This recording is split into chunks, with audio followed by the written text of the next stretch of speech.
I was talking to myself a year ago. What advice would I give myself? It's just gonna work out.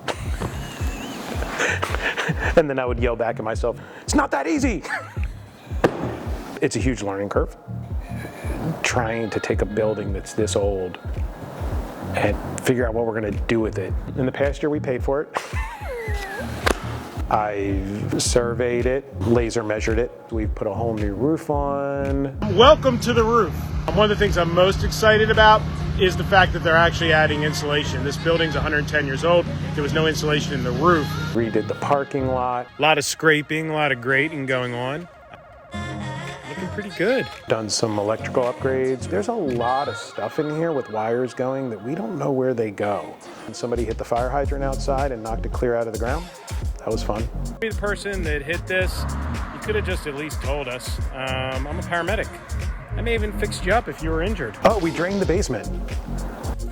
No, this isn't creepy at all, is it? The 8 inches of water that was in the basement, that was a total mistake. This is disgusting.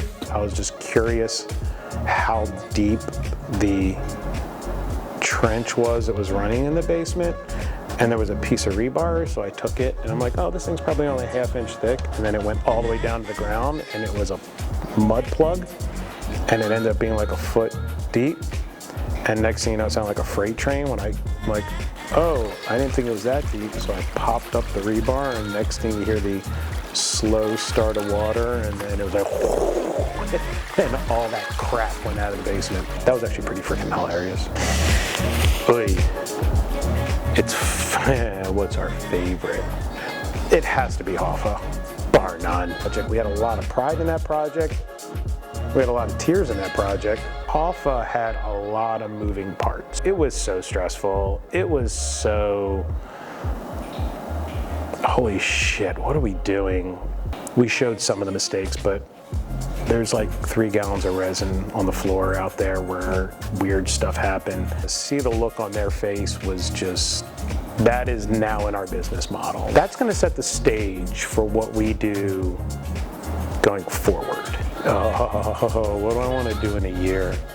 23 is gonna be interesting. We're literally flying by the seat of our pants. You're gonna continue to see more journey-based content. How-to entertainment journey-based content. That's kind of what we're shooting for. More zaniness, more weird projects, a lot of oops. You know, we got to make what we love. Start bringing other creatives that we can bring in and be part of the adventure and the journey. Being surrounded by creatives makes you a better creator. Content creation's hard. It's fun, immensely satisfying. I love doing it, but it's not always easy. I like what I do, and I like the people I work with.